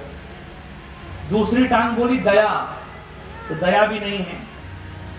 तीसरी टांग बोली नियम शौचाचार, बहुत जरूरी है, परंतु आज करता कौन है? एक दूसरे को नियम बताते हैं पर करता कोई नहीं। और चौथी टांग है जो धर्म की एकमात्र अब तक बची है, और वो धर्म की टांग है दान। कौन सी? जोर से बोलो। दान रूपी टांग। और मेरी बात याद रखिए, जिस दिन तक कलयुग में दान चला रहेगा उस दिन तक ये धर्म खड़ा रहेगा। जिस दिन दान समाप्त हो जाएगा उस दिन धर्म भी समाप्त हो जाएगा। आप ही बताओ, अगर आपके कमेटी वाले, गांव वाले सभी आप लोग दान नहीं करते तो क्या ये भागवत रूपी धर्म हो सकता था? नहीं होता। आप घर में सत्यनारायण व्रत की कथा भी करते हो, पूजन भी करते हो, उसके लिए भी आपको दान करना पड़ता है, तभी वो धर्म होगा। इसलिए धर्म तब तक टिका है जब तक दान टिका है, दान कर रहे हैं। जिस दिन दान समाप्त हो जाएगा उस दिन धर्म भी समाप्त हो जाएगा। बोलो बांके बिहारी लाल की। इसलिए हमको जितना होना चाहिए हमको दान करना चाहिए। देखिए, तन पवित्र सेवा किए, धन पवित्र कर दान, मन पवित्र हरि भजन सो होत त्रिविध कल्याण। अर्थात आपको तन की पवित्रता करनी है कि मेरा तन शुद्ध हो, तो आप क्या करो? सेवा करो। संतों की सेवा करो, ब्राह्मणों की सेवा करो, विद्वानों की सेवा करो, बुजुर्गों की सेवा करो, माता पिता की सेवा करो, जिसकी हो सके सो सेवा करो। तन पवित्र सेवा किए, धन पवित्र कर दान। धन की पवित्रता करनी है तो आप लोग दान करो। और मन पवित्र हरि भजन सो, मन की पवित्रता करनी है तो हरि भजन करो। और ये तीनों चीजों करोगे तो तन मन धन, ये तीनों चीज आपकी शुद्ध हो जाएगी। बोलो बाल कृष्ण लाल की। प्रेम से बोलो राधे राधे। इसलिए सेवा, प्रभु का भजन भी करो, इन तीनों से कल्याण होगा। बहुत जरूरी है कलयुग में दान करना, बहुत जरूरी है। शास्त्र कहते हैं कि व्यक्ति को अपनी कमाई का दशांश दान करना चाहिए। कितना दान करना चाहिए? दशांश समझते हो? 10वां भाग। कौन सा भाग? मानो 1000 रुपए कमाए तो 100 रुपए दान करो, 100 कमाए तो 10 दान करो। ऐसे कर कर 10वां हिस्सा जो है इसका दान करना चाहिए। अगर कोई व्यक्ति बड़ा निर्धन है, बेचारा 10% दान नहीं कर सकता, तो बोला गया उसको षडांश दान करना चाहिए। अर्थात 6%। कितना प्रतिशत? 100 रुपए कमाए तो 6 रुपए दान, 1000 कमाए तो 60 रुपए दान। ऐसे कर कर आप लगा लो आइडिया कि 6% दान करें। फिर शास्त्रों में कह दिया जाता है कि अगर दशांश और षडांश कोई दान न करे तो बोला गया जो 10% पैसा है वो बीमारी में उपयोग हो जाता है। किसमें उपयोग होता है? डॉक्टरों के पास जाएगा। इसलिए पहले जो है लोग दान करते थे बेचारे, तो हॉस्पिटल भी कम भरे रहते थे। आजकल जिस मर्जी हॉस्पिटल में चला फुल है बिल्कुल। प्रेम से बोलो राधे राधे। और कहा गया कि अगर 10% दान नहीं करेगा तो डॉक्टरों के पास वो पैसा जाएगा, घर में व्याधि आएगी। और 10% तो छोड़ो, तब तो लोग 20% देने को तैयार हो जाते हैं, महाराज बचा लो बस। अंत में कह दिया कि अगर फिर भी व्यक्ति नहीं मानता है और दान नहीं करता है तो घर में बेटा ही ऐसा उत्पन्न होता है कि 10% तो छोड़ो, 100 का 100% जो है वो बंटाधार हो जाता है। बोलो बाल कृष्ण लाल की। जैसे कल धुंधुकारी की कथा सुनाई थी, सर्वस्व लुटा दिया। बिल्कुल ऐसे ही बेटा घर में ऐसा उत्पन्न होगा, सर्वस्व लुटा देगा। हमने बहुतों को देखा है जीवन में, कभी उन्होंने थोड़ा भी दान नहीं किया, पर बाद में घर में संतान ऐसी उत्पन्न हुई कि नशों की लत में, बुरी बुरी संगतों के लत में आज बिल्कुल जीरो पर खड़े हैं। इसलिए दान जो है वो बहुत जरूरी है, हम लोग दान करते रहें। एक बार के लिए थोड़ा ये तो लगता है कि भाई कैसे करेंगे, महाराज यहाँ दान की पड़ती है, यहाँ तो बचता ही नहीं पैसा। तो इनसे बोलो राधे राधे। बहुत से बोल रहे होंगे कमाते बहुत है पर बचता नहीं, कहाँ डालें 10%? देखो, एक सोच का फर्क है। हम सोचते हैं कि सारा उधार चुकाने के बाद 10% बचेगा तो दे देंगे, ठीक है, हमारी सोच यही है। सबका चुकाएंगे तो 10% दान करेंगे, ऐसा नहीं। तब नहीं बचेगा। बचेगा कब? जब आप ये सोचेंगे कि जो आया है उसका दशांश पहले दान करेंगे और बाकी सबका उधार चुकाएंगे। तो मैं व्यासपीठ से कह रहा हूं, जो पैसा आपका बचता नहीं है, अगर पहले दशांश भाग आप भगवान को निकालना शुरू कर देंगे तो जो पैसा बचता नहीं वो भी बचना शुरू हो जाएगा, क्योंकि पहले आपने भगवान के लिए निकाला है। बोलो बाल कृष्ण लाल की। इसलिए आप कर कर देखिए 6 महीने तक पहले पैसा धन निकाले, 10 ना निकाल सको 6% निकाले, व्याधि भी कम होगी और आनंद भी होगा। देखो, किसी को 100 रुपए आप दान करना, मन में एक अलग प्रकार की संतुष्टि हो जाती है कि आज मैंने अच्छा काम किया। इतनी संतुष्टि तो लाखों कमाने के बाद नहीं होती जितनी संतुष्टि किसी को थोड़ा सा दान करने से होती है। इसलिए हमको दान करना चाहिए, क्योंकि धर्म जो है वो दान पर टिका है। बोलो बाल कृष्ण लाल की। पर दान ऐसा नहीं केवल कथा ही दान है। आप बोलो कि व्यास जी बोल रहे होंगे कि कथा में दान करो ना। ना भाई, वो तुम्हारी अपनी इच्छा है। आपको दान करना है तो पीछे काउंटर लगा है, वहां करें। दान केवल कथा दान नहीं है। आपको लगता है ये गरीब व्यक्ति है बेचारा, घर में भोजन नहीं है खाने के लिए, आप उसको थोड़ा सा अन्न दान कर दो। सबसे बड़ा दान है अन्न दान। कौन सा दान? शास्त्र कहते हैं अन्नम ब्रह्ममस्ति, अन्न साक्षात ब्रह्म है। और आप किसी को अन्न का दान करते तो अन्न नहीं दे रहे हैं, आप साक्षात उसको ब्रह्म दे रहे हैं। इसे अन्न का दान जो है वो बहुत बड़ा दान है। और मैं एक बार बधाई का पात्र भी देता हूँ, बधाइयां भी देता हूँ। ये जो कमेटी करवा रही है कि शाम को सबके लिए भंडारा भी देती है। एक बार जोरदार तालियों की सेवा सबके लिए। देखो, हमारे हिमाचल में बहुत कथाएं होती है, रोज भंडारा लगता है, सुबह भी शाम भी, दोनों समय। अभी पिछली कथा में हम लोग थे तो वहां पर सुबह भी भंडारा था, शाम भी भंडारा था। सुबह भी 1000 लोग 3-3, 4-4 आए थे। परंतु जब हम नीचे उतर जाते हैं, हरियाणा में बाहर जाते हैं कथाएं करने, तो हम हर जगह देखते हैं कि भंडारा आखिर ही दिन होता है। बस आखिर दिन भंडारा देते हैं, बाकी नहीं देंगे। मैंने भी अपने जीवन में मेरी भी 100 कथाओं के आसपास हम पहुंचने वाले हैं, और बहुत कथाएं मैंने नीचे के क्षेत्र में की हैं। और पहली कथा ये देखी है आज कि जिस कथा में रोज जो है वो भंडारे की सेवा यहाँ पर हो रही है। एक बार जोरदार तालियां सबके लिए। नहीं तो कोई नहीं देता भाई, आओ प्रसाद लो थोड़ा सा और जाओ अपने घर को। और यहाँ माताओं की सुविधा के लिए भी चलो कथा सुनेंगी, दिक्कत नहीं होगी तो सब लोग भंडारा कर लेंगे। बहुत अच्छा। सबसे बड़ा दान कहा गया है अन्न दान, इसलिए किसी गरीब को दान कर दे। देखिए, गमों की आंच पर आंसू उबाल कर तो देखो, चढ़ेगा रंग किसी पर तो डाल कर तो देखो। गमों की आंच पर आंसू उबाल कर तो देखो, चढ़ेगा रंग किसी पर तो डाल कर तो देखो। तुम्हारे दिल की चुभन भी जरूर कम होगी, किसी के पांव का कांटा निकाल कर तो देखो, किसी के पांव का कांटा निकाल कर तो देखो। एक बार आप किसी की सेवा कर तो देखो, किसी की सोच कर तो देखो। जो अपना पेट भरता है वो इंसान नहीं है। अपना पेट कौन भरते हैं? पशु भरते हैं। जो पशु आपने देखे होंगे वो खुद खाते हैं, अपने पड़ोसी को भी नहीं देते, अपने बच्चे तक को नहीं देते, वहां से भी खींच लेते हैं, क्योंकि वो पशु है। जो केवल अपना पेट भरते हैं वो पशु है। यूं भरने को तो पशु भी पेट भरते हैं, जिन्हें इंसान का दिल है वो नर परमार्थ करते हैं। सुधारे अपनी गलती को उसे इंसान कहते हैं, और किसी के काम जो आए उसे इंसान कहते हैं। बोलो बाल कृष्ण लाल की। जो किसी के काम आता है वही इंसान है। इसलिए हमको अन्न दान करना चाहिए।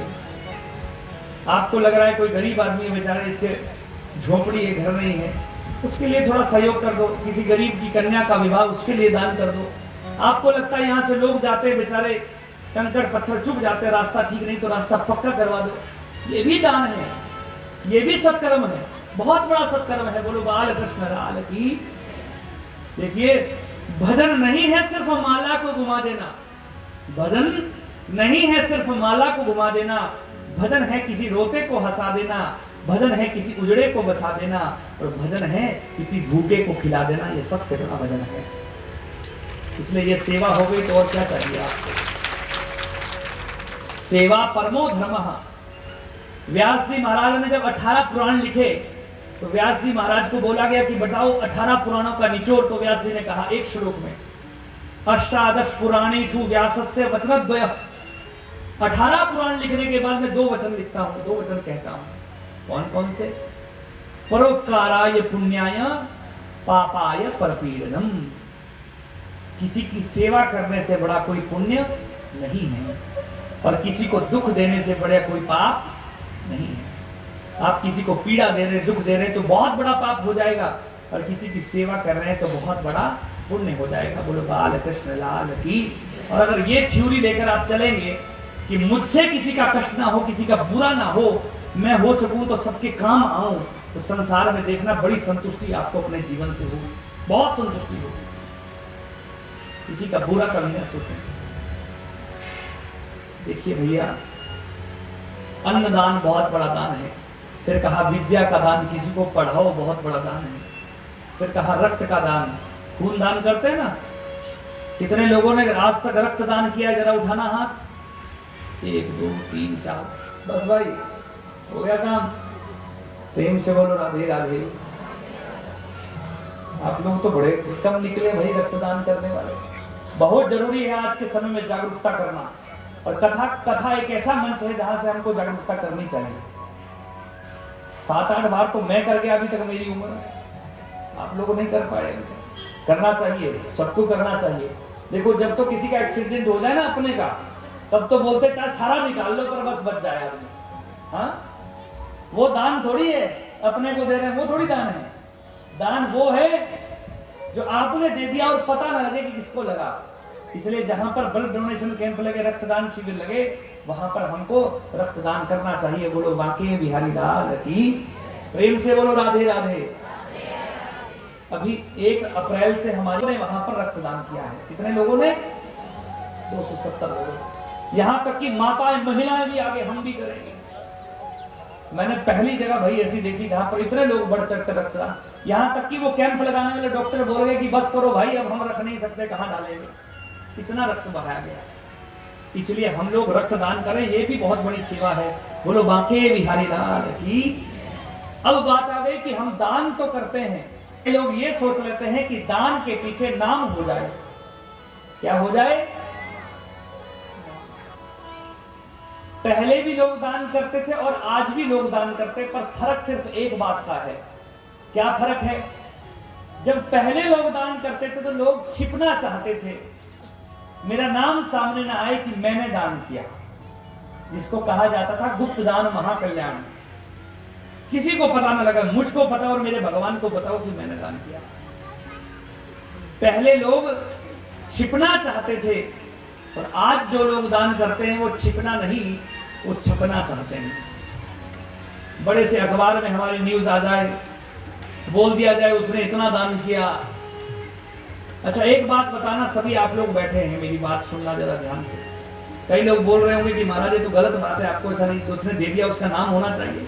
अच्छा एक बात बताओ, आपने कोई चीज दे दी, क्या उस पर आपका अधिकार रहा?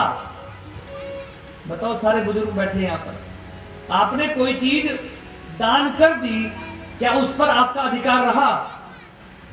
जब आपने दे दी तो आपका अधिकार नहीं रहा, और जब आपका अधिकार नहीं रहा तो आपका नाम कहां से? अगर आपने उस दान में अपना नाम ले लिया कि मैंने दिया, तो आपने दान नहीं किया, वो तो आपका नाम कर दिया आपने। प्रेम से बोलो राधे राधे। इसलिए याद रखना मेरी बात, जब भी दान करें तो नाम ना हो। कई लोगों को दान का भी अहंकार हो जाता है, यहां तक कि लोग पंखे भी दान करते हैं तो पंखे की तीनों पंखुड़ियों पर नाम लिखा होता है, और पंखा गुरुजी के ऊपर घूमता रहता है। गुरुजी देखते मेरे चेले ने दिया था। इसलिए मेरा निवेदन है आप सभी से, दान करे तो नाम ना हो, क्योंकि नाम का अहंकार हो जाएगा, और अगर अहम हो गया तो सब काम खत्म हो जाएगा। दान करे तो गुप्त दान, मुझको पता है और मेरे भगवान को पता है, बाकी किसी को पता नहीं लगना चाहिए। बोलो बांके बिहारी लाल की। प्रेम से बोलो राधे राधे। आप सभी बुजुर्ग अच्छे से समझते होंगे इस बात को, और दान भी आज के अनुसार करना चाहिए। मैं विस्तार से ऐसी ऐसी बातें आपको बता रहा हूं, क्योंकि सनातन का प्रमुख अंग है दान। लोग बढ़ चढ़कर आगे आए, ऐसे कर्म करवाते रहे, दान करते रहे, तो संसार में शायद कोई व्यक्ति भूखा ना सोए। देखिए, एक बार दोनों हाथ उठाकर जोर से बोलो राधे राधे। दान करो पर प्रश्न ना उठाओ। एक बड़ी सुंदर कथा याद आ रही है, जरा ध्यान से सुनना। कई लोग इतने बड़े दानी भी होते हैं कि सुखदेव जी महाराज बताइए 7 दिन में मुक्ति कैसे प्राप्त होगी। तो सुखदेव जी महाराज कहते हैं कि हे परीक्षित, पहले तो मन से ये निकाल लो कि तुम्हारी मृत्यु जो है वो 7 दिनों में होगी। कितने दिनों में होगी? 7 दिनों में। हे राजा परीक्षित, अगर मैं कहूं इस संसार में इस समय तुम सबसे बड़े धनवान हो, तुमसे बड़ा धनवान कोई नहीं है। तो परीक्षित कहता है महाराज कहां का धनवान? जिस व्यक्ति की मृत्यु खड़ी हो सामने, 7 दिन में जिसकी मृत्यु होनी हो, उसको आप कह रहे तू बड़ा धनवान नहीं हो सकता। थोड़ा मेरी तरफ ध्यान दो, गप्पे बातें मानना। इधर सुनो मेरी बात, थोड़ी देर बात रहेगी। बस भजन खत्म हुआ और आपकी गप्पे शुरू हुई। या तो ऐसा करो, हम चुप हो जाते हैं, आप ही सुनाओ, फिर हम भी हंस लेंगे 2-4 बातों में। बोलो बाके बिहारी लाल की। हाँ, सुनो मेरी बात। हे राजा परीक्षित, तुम बड़े भगवान धनवान हो इस समय। परीक्षित कहता है महाराज 7 दिन में मृत्यु खड़ी है, कैसा धनवान है? तो सुखदेव जी कहते हैं कि हे परीक्षित, तुम्हारे पास 7 दिन हैं। 7 दिन से पहले तुम्हारी मृत्यु नहीं होगी। और अगर हम आप सभी को देखा जाए तो हमारा तो पल का भी भरोसा नहीं है किसी का पल का भरोसा? अभी हम कथा कह रहे हैं, आप सुन रहे हैं, किसी का है लिखवा कर लाया हो क्या 7 दिन तक रहेगा? कोई पता नहीं। इसलिए तुम्हारे पास 7 दिन है, 7 से पहले तुम्हारी मृत्यु नहीं होगी। हम आप जैसे लोगों को तो पल का भी भरोसा नहीं है। और डरने की बात क्या, जैसे राजा परीक्षित की मृत्यु 7 दिनों में होनी है, वैसे ही हमारी मृत्यु भी 7 ही दिनों में होनी है। कितने दिनों में होनी है? आधे लोग तो डर गए होंगे, पक्की बात है, 7 ही रह गए। हाँ, 7 ही हैं। सोमवार, मंगलवार, बुधवार, वीरवार, शुक्रवार, शनिवार और 7 ही, 8वां तो नहीं है। जैसे राजा परीक्षित की मृत्यु 7 दिनों में होनी है, हमारी भी इन्हीं 7 में से एक ना एक दिन होनी है। और अगर हम ये सोच रहे हैं कि ये 7 हमारे आखिरी हैं, तो हम क्यों ना भगवान का भजन करें? जरूर भगवान का भजन करें। पता नहीं कौन सा पल आखिरी पल हो गए। कौन बचा है इस मृत्यु से? राजा परीक्षित। मौत सभी को आनी है, इससे कौन छूटा है? हम जिंदा रहेंगे ये ख्याल बिल्कुल छूटा है। मौत सबको आनी है, इससे कौन छूटा है? हम जिंदा रहेंगे ये ख्याल बिल्कुल झूठा है। मौत ने इस जहां को ये सितम दिखा डाला है। अरे बड़े बड़े रुस्तम को मिट्टी में मिटा डाला है। याद कर सिकंदर के वो हौसले जो हरदम आली थे, जब दुनिया से गया तो दोनों हाथ खाली थे। जब सिकंदर जैसा कुछ नहीं ले गया, हम आप जैसा क्या ले जाएंगे? बोलो बाल कृष्ण लाल की। ये रोज का जो धंधा चल, कमा लो दौलत मन चाहिए, जुटा लो हीरे और मोती, पर यही याद रखना तुम के कफन में जेब नहीं होती। इसमें जेब नहीं होगी। इसलिए सत्कर्म करते रहो, पुण्य करते रहो। ये एकमात्र ऐसा धन है जो हमारे साथ जाएगा। देखिए, एक बार अभी परीक्षित को चिंता हो रही है कि मेरा धन सब कुछ रह गया, घर वाले रह गए। पर एक ब्रज के संत बड़ा सुंदर कहते हैं, बड़ा भजन है, पद है, कोई धीर ना धरे वो डंडा पड़े वो जा दिन कार को। जिस दिन काल का डंडा पड़ेगा उस दिन सब कुछ धरा का धरा रह जाएगा। जिसको जो तेरी घरवाली जिसको तू अपना बतलाता, दरवाजे तक संग चलेगी हंस अकेला जाता। तू तो इकलो ही जलेगो कछु ना बनेगो तेरी खार को। कोई धीर ना धरेगो डंडा पड़ेगो जा दिन कार को। बिल्कुल अकेला जाएगा। और जीवों की खाल का कुछ तो बन जाता, तुम्हारी खाल का तो वो भी नहीं बनेगा। बोलो बाल कृष्ण लाल की। पार पड़ोसी अगले पिछले बदला तुझसे लेंगे। जिन पड़ोसियों के साथ तू लड़ता था ना कि 1 इंच मेरा है, ये मेरा है, तू मेरे में घुस गया, वही पड़ोसी। पार पड़ोसी अगले पिछले बदला तुझसे लेंगे। कैसे बदला लेंगे मरने के बाद? अंत समय मरघट में जाकर ठोक लकड़ियां देंगे। अंत समय मरघट में जाकर लकड़ी ठोक देंगे, तुझको मर जाए जल्दी जाने। बेटा बात ना करेगो, जिस बेटे को तुम अपना कहते हैं ना, मेरा बेटा, बेटा बात ना करेगो, तकेगो सहारे धन माल को, कोई धीर ना धरेगो, डंडा पड़ेगो जादिन काल को। जिस दिन काल का डंडा पड़ेगा वो बेटा भी 2-3 दिन तो शोक मनाएगा, उसके बाद बैंक की कॉपी देखना शुरू कर देगा, कितना छोड़ कर गए, पिताजी इतना छोड़ गए, माता जी इतनी छोड़ गई, बोलो बाल कृष्ण लाल की। कितने खेत छोड़े, कितनी जायदाद छोड़े, कितना सोना छोड़ा, वही बेटा। इसलिए तो सत्य क्या है तो संत कहते हैं, राम भजन के बिना ना तेरा होगा नहीं निर्बेरा। राम भजन कर ले, नहीं तो कुछ नहीं है। मान कहे तू मेरी बंदे, कर ले भजन घनेरा। तू तो इकलो ही मरेगो, कोई ना होगो ससुराल को, कोई धीर ना धरेगो, डंडा पड़ेगो जादिन काल को। बोलो बाल कृष्ण लाल की। बड़ा सुंदर पद है, किसी ने सुनना हो, बड़ा सुंदर भजन है ये। प्रेम से बोलो राधे राधे। एक एक शब्द बिल्कुल सत्य बताया गया है। तो हे राजा परीक्षित, चिंता किस बात की? कौन यहां से क्या ले गया? कोई कुछ नहीं ले जाता। एक दिन सिकंदर किसी राजा को जीतने जा रहा था, बड़े लोगों को मार रहा था। कुछ फकीरों ने कहा कि हे सिकंदर, हमको तुमसे थोड़ा सा काम है। क्या काम है?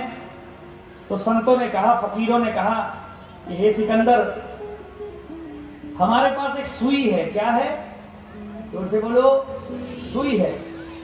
हमारा यहाँ पर कोई वस्त्र फट जाता है तो हम सुई से सिल लेते हैं, और हम ये सोच रहे हैं कि ऊपर जाएंगे तो सुई तो यहाँ रह जाएगी, हम ऊपर चल जाएंगे तो वहां वस्त्र फट जाएगा, तो सुई कौन लाएगा? इसलिए तुम्हारी बड़ी चलती है, ये सुई ऊपर ले आना और हमको दे देना। सिकंदर कहता है कि भाई ये सुई नहीं ला सकता। तो फकीरों ने बोला कि लानत है तुझ पर, एक सुई जब तू ऊपर नहीं ला सकता तो यहाँ पर इतने लोगों को मारकर तुझको क्या प्राप्त हो रहा है? बोलो बाके बिहारी लाल की। प्रेम से बोलो राधे राधे। क्या कौन क्या ले जाएगा? सब धरा का धरा रह जाएगा। LIC वाले भी कहते हैं ना, जिंदगी के साथ भी, जिंदगी के बाद भी। हमारे पास LIC करवाओ, जिंदगी के बाद भी, जिंदगी के साथ तो बेचारा किस्तें भोगता रहता है, और जब मर जाता तो जिंदगी के साथ थोड़ी जाता है, घर वाले मौज उड़ाते हैं पूरा। एकमात्र ऐसा व्यक्ति है जो जिंदगी के साथ भी रहता है और जिंदगी के बाद भी रहता है, और वो एकमात्र अगर कोई है तो वो मेरे साक्षात श्री बाके बिहारी हैं, साक्षात ठाकुर जी हैं, जो यहाँ पर जिंदगी के साथ भी रहते हैं और जब चले जाएंगे तो जिंदगी के बाद भी रहते हैं। एकमात्र, बाकी कोई साथ जाने वाला नहीं। बोलो बाल कृष्ण लाल की। एक बार ऐसे ही प्रवचन चला था, एक बड़ा प्रवचन को सुनता है, कोई कुछ नहीं ले जाएगा, तो उसको बड़ी चिंता हुई, भाई मेरी करोड़ों की प्रॉपर्टी, करोड़ों का धन क्या यही रह जाएगा? तो घर गया, उसको बड़ी चिंता हुई, तो उसने कंपनी में अगले दिन गया, कंपनी में हजारों वर्कर थे, उन हजारों लोगों को कहा कि अगर तुम में से कोई ऐसा व्यक्ति हो जो मुझको यहाँ का धन ऊपर के लोगों में, वहां ऊपर ले जाने का रास्ता बता दे, तो मैं उसको 1 करोड़ दूंगा। कितना दूंगा बताओ? आपके पास कोई युक्ति है ऐसी? यहां का धन वहां ले जाना हो, है कोई ऐसी युक्ति किसी के पास? है तो है, पर गुप्त रख रहे हैं, चुपमा है किसी के पास कि यहां का माल ले जाएंगे? हमारे पास ये युक्ति है, जरा ध्यान से सुनना। तो उसने सबको कहा तो सबने मना कर दिया, असंभव, यहां का धन वहां नहीं ले जाया जा सकता है। परंतु उन सब में एक व्यक्ति था, उसने कहा सेठ साहब यहां का धन वहां ले जाया जा सकता है। उसने सोचा ये बढ़िया हुआ, उम्मीद की किरण तो दिखी, कैसे ले जाया जा सकता है? तो वो व्यक्ति कहता है, महाराज देखिए, एक प्रश्न का उत्तर दीजिए, आप कभी विदेश गए हो? कहाँ गए हो? विदेश। तो व्यक्ति कहता है विदेश गए हैं और महीने में 2-3 बार भी गए हैं। हमारे लिए विदेश क्या है? अच्छा, जब आप सबसे पहले या जब भी आप विदेश जाते हो तो सबसे पहला काम क्या करते हो? तो सेठ साहब जाते हैं और कहते हैं, क्या काम करते हैं सबसे पहले जब विदेश जाते हैं? है कोई आदमी विदेश गया हुआ? बोलो बांके बिहारी लाल की माता जी हाथ उठा रहे हम गए। तो अच्छी बात है। जो विदेश जब सबसे पहले जाया जाता है तो सबसे पहला काम होता है करेंसी कन्वर्ट, अर्थात भारत के पैसे को अमेरिका या नेपाल, श्रीलंका जहां भी जा रहे हैं वहां के पैसे में बदला जाता है। क्यों भाई, ऐसा क्यों? क्योंकि जो यहाँ के गांधी जी हैं वो वहां नहीं चलते। यहाँ के गांधी जी को वहां नहीं जानता कोई नहीं। बोलो बांके बिहारी लाल की, यहाँ के गांधी जी यहीं चलेंगे, वो बाहर नहीं चलेंगे, विदेश नहीं चलेंगे। तो यहाँ के धन को वहां में कन्वर्ट किया जाता है और धन को बदला जाता है। तो उस व्यक्ति ने कहा कि महाराज, जब भारत का पैसा पड़ोसी मुल्क नेपाल और श्रीलंका में नहीं चलता तो ये कैसे समझ सकते हो कि यहाँ का कमाया हुआ धन वहां के लोग में चलेगा? बोलो बाल कृष्ण लाल की। जो ही यूं कहा तो वो व्यक्ति कहने लगा, तो क्या ये जो कमाया हुआ है ये सब व्यर्थ है? तो व्यक्ति कहता व्यर्थ नहीं है।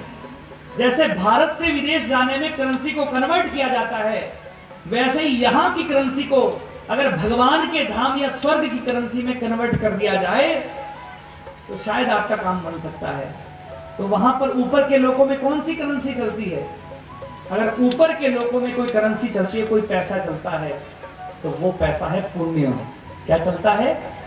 जोर से बोलो, पुण्य चलता है। अगर यहाँ के धन को आप सेवा कर कर, दान कर कर इस धन को पुण्य में कन्वर्ट कर देंगे तो वो धन यहाँ पर भी काम हो जाएगा और जब भगवान के धाम जाएंगे तो वो पुण्य वहां पर भी जरूर काम देगा। बोलो बांके बिहारी लाल की। वहां ले जाने की, और वो है कि यहाँ पर जो कमाया हुआ धन है उसको सेवा के कार्यों में लगाओ, उससे पुण्य अर्जित करो। पुण्य होंगे तो वहां पर एकमात्र पुण्य चलते हैं। प्रेम से बोलो राधे राधे। थोड़ा सा और आराम से बोलो राधे राधे, और थोड़ा सा आराम से बोलो राधे राधे।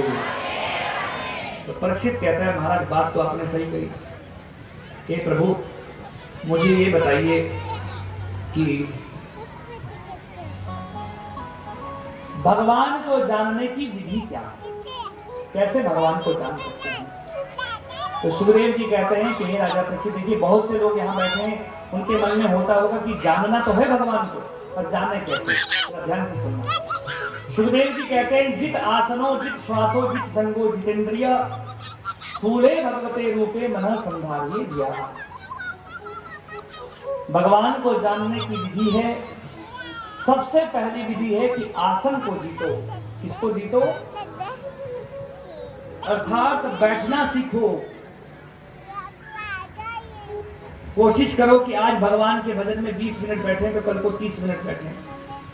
सबसे पहली विधि है भगवान को जानने की, अपने आसन को जीतो। चौकड़ी मारकर बैठना पड़ेगा।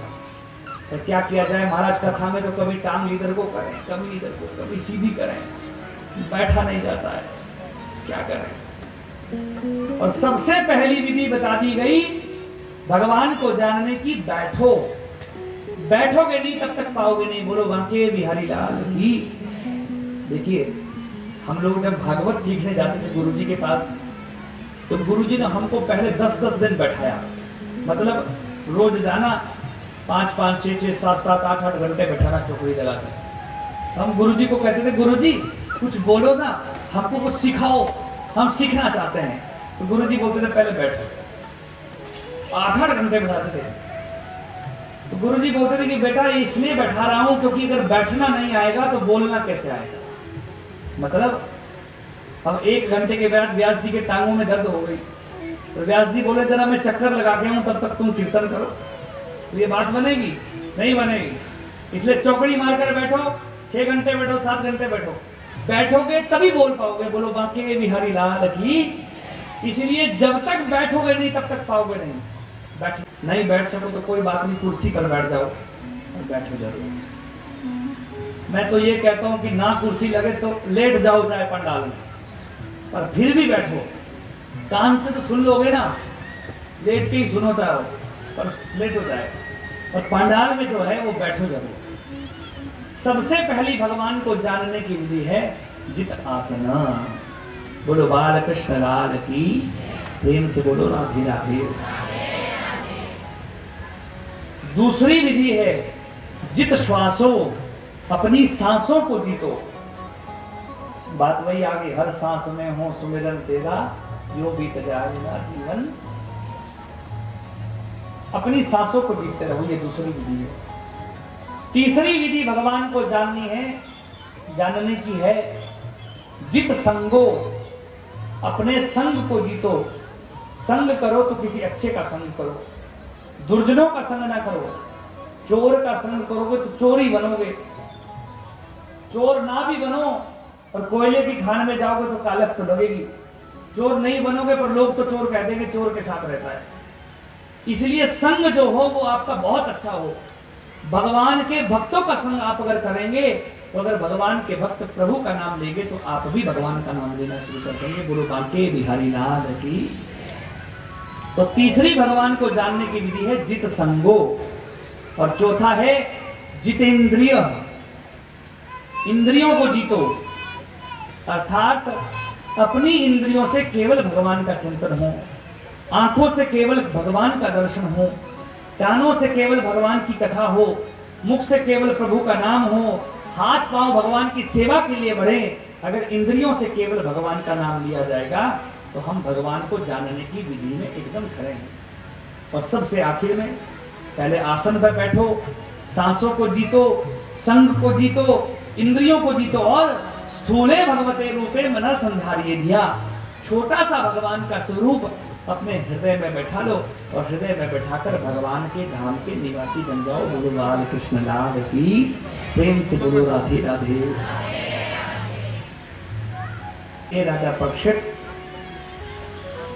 सबसे पहले भगवान के नाभि कमल से ब्रह्मा जी का अवतरण हुआ। ब्रह्मा जी के 4 पुत्र हुए, सनक सनंदन सनातन सनत कुमार, मानसिक पुत्र, जिनको सृष्टि के लिए कहा गया। तो ये 5 चारों जो है 5 वर्ष के बच्चे ही बने रहे, बड़े नहीं हुए कभी। उसके बाद 10 ऋषि उत्पन्न हुए, 10 ऋषि भी वन की तरफ निकल गए, इन्होंने भी सृष्टि नहीं की। उसके बाद ब्रह्मा जी का रौद्र रूप सामने आया तो रुद्र की उत्पत्ति हुई, इन्होंने भूत प्रेत की सृष्टि प्रारंभ की। और अंत में जाकर ब्रह्मा जी से एक पुरुष और स्त्री की उत्पत्ति हुई, जिसको मनु और शत्रुपा कहा गया। और मनु और शत्रुपा ने पृथ्वी पर सुंदर सृष्टि प्रारंभ की। बोलो बाल कृष्ण लाल की।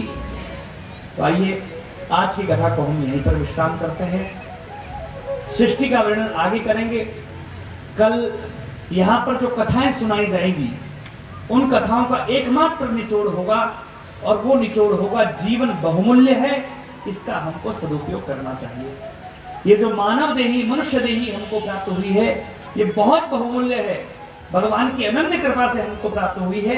इसका कैसे सदुपयोग करना चाहिए, पहले जब हम कथा 4, सवा 4, साढ़े 4 बजे शुरू करेंगे तो पहले ये बताएंगे।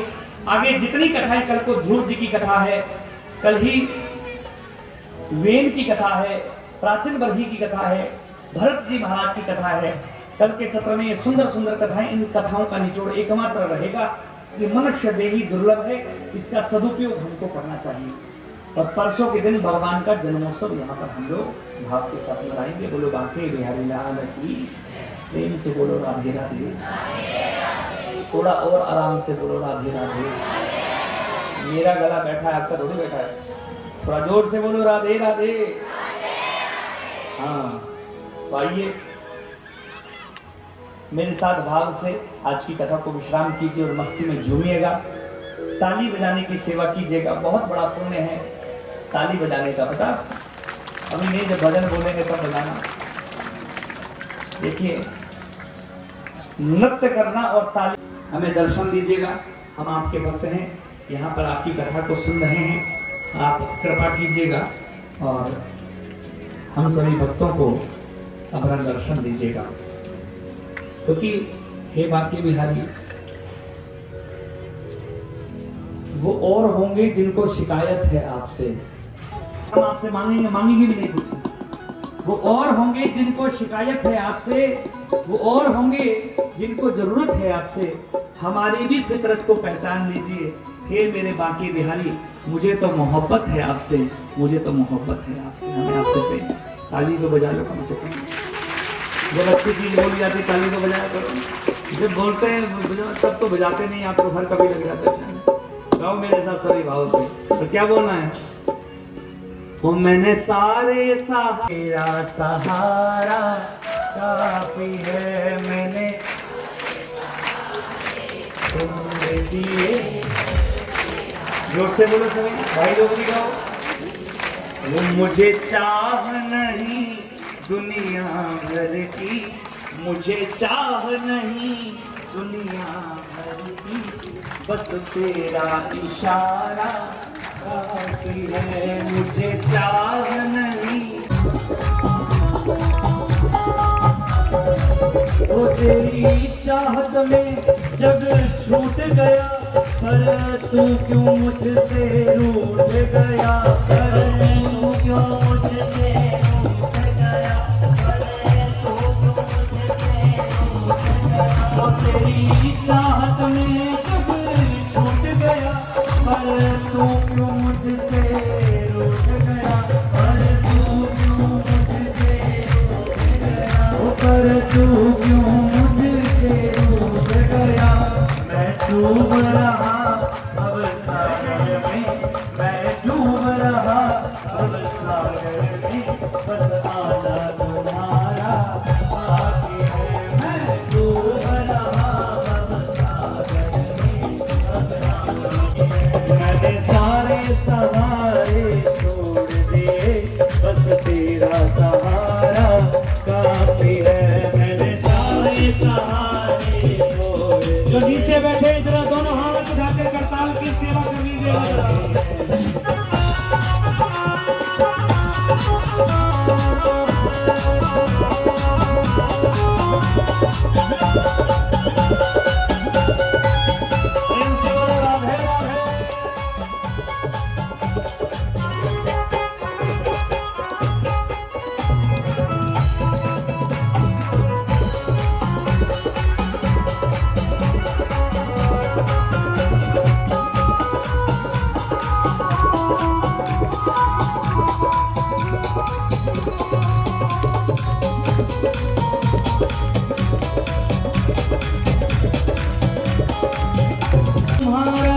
नाम लिया इस जग ने बहुत इल्जाम दिया, इस जग ने बहुत इल्जाम दिया, इस जग ने बहुत इल्जाम दिया।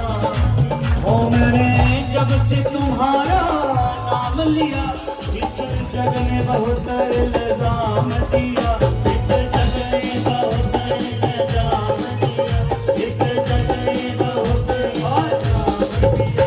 जब तूने मुझे यूं थाम लिया, जब तूने मुझे यूं थाम लिया, बस मेरा गुजारा काफी है। जब तूने मुझे यूं थाम लिया, बस मेरा गुजारा काफी है। मैंने सारे सहारे छोड़ दिए, बस तेरा सहारा काफी है। मैंने सारे दिए, बस तेरा सहारा। बोलो बाकी बिहारी लाल की।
दिया और छोड़ जगत का मोह दिया और छोड़ जगत का रो रो के बुलाना मेरा रो रो के बुलाना मेरा बस बाबा तुम्हारा आगे है रो रो के बुलाना मेरा बस बाबा तुम्हारा आगे है मैंने सारे सहारे छोड़ दिए बस तेरा सहारा काफी है मैंने सारे सहारे छोड़ दिए बस तेरा सहारा काफी है तेरा हरगी बस तेरा इशारा काफी है सभी बैठ जाओ नीचे बच्चे बड़ा सुंदर नाच रहे हैं बहुत बढ़िया छुट्टियों का पूरा आनंद ले रहे हैं बच्चे इसका बैठ जाओ सभी नीचे और दोनों हाथ ऊपर कर लीजिएगा जो ठाकुर जी को बुलाना चाहता है और दोनों हाथ नीचे ना ऊपर ही रहे और हाथ काफी है मैंने सारे सहारे छोड़ दिए बस तेरा मैंने सारे सहारे छोड़ दिए बस तेरा सहारा काफी है मैंने सारे सहारे छोड़ दिए बस तेरा सहारा काफी है आगे आइएगा हमारो धन राधा श्री राधा श्री राधा राधे राधे राधे राधे राधे राधे भाइयों की आवाज थोड़ी कम आ रही है बुजुर्ग लोग हैं बेचारे चलो कोई बात जय राधे राधे जय राधे राधे जय राधे राधे जय राधे राधे जय राधे राधे थोड़ा आवाज वॉल्यूम बढ़ाओ थोड़ी सी यार तो दूसरा दिन विश्राम हो गया आज का बोलो राधे राधे राधे जय राधे राधे जय राधे राधे जय राधे राधे राधे वृंदावन में राधे राधे गोकुल में राधे राधे गाँव में बरसाना में गिरगांव में जय राधे राधे राधे राधे राधे राधे राधे राधे राधे राधे राधे राधे राधे श्री राधे राधे राधे श्री राधे राधे राधे श्री राधे राधे राधे श्री राधे राधे राधे श्री राधे राधे राधे राधे राधे राधे राधे राधे राधे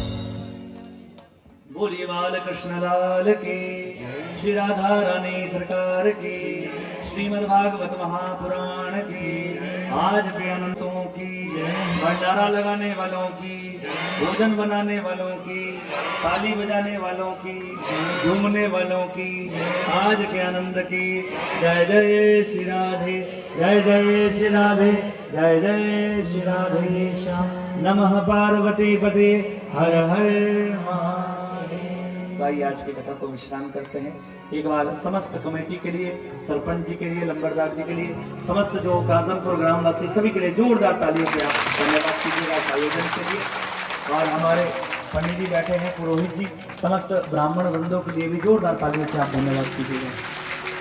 आइएगा सभी भाग से जो आगे सूचना दी जाए आरती इत्यादि की वो आप सभी करें बैठकर ही आरती का चिंतन करें। हरिओम।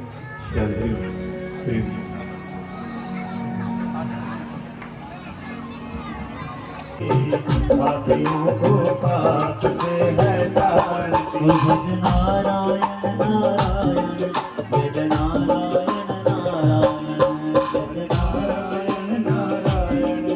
जय नारायण नारायण ये मधुर बोल जगवंत चोल सतमार्ग दिखाने वाला बिगड़ी को बनाने वाला बिगड़ी को बनाने वाला मधुर बोल जगवंत को सतमार्ग दिखाने वाला बिगड़ी को बनाने वाला बिगड़ी को बनाने वाला बिगड़ी को बनाने वाला ये सुख करनी ये दुख हरनी ये सुख करनी ये दुख हरनी ओ ये सुख करनी ये दुख हरनी ये सुख करनी महिमा की आरती पापियों को पाप से है तारती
भक्ति अम्बात शक्ति यह प्रीति सिखाने वाला, हर बिगड़ी बनाने वाला, हर बिगड़ी बनाने वाला, हर बिगड़ी बनाने वाला।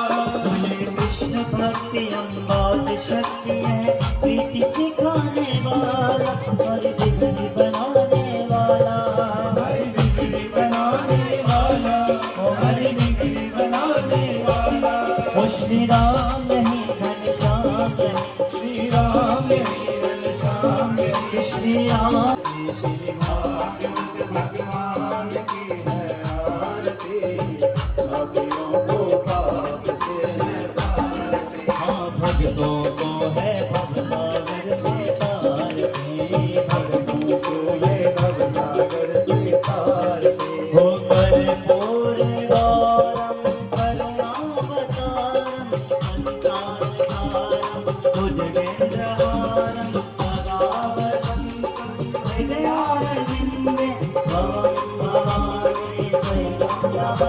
तो त्वमेव माता च पिता त्वमेव, त्वमेव बन्धो च सखा त्वमेव, त्वमेव वेद्यः तमिदं त्वमेव, त्वमेव सर्वं मम देव।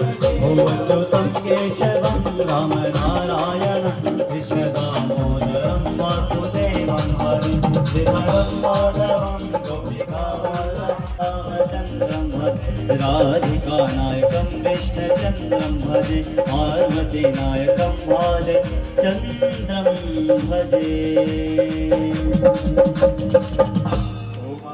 समर्पयामि जलेन शीतं पुष्पैः वन्दित्वा देवविवादमात्मविवादमन्त्रपुष्पाञ्जलिं ॐ दजनेन जनमयजन्त देवास्तानि धर्माणि प्रथमान्यासन्न देहनाकं महिभवानि च पुष्पाञ्जलिर्मया दत्तं गृहाणं परमेश्वरः। दिव्यमन्त्रपुष्पाञ्जलिं समर्पयामि।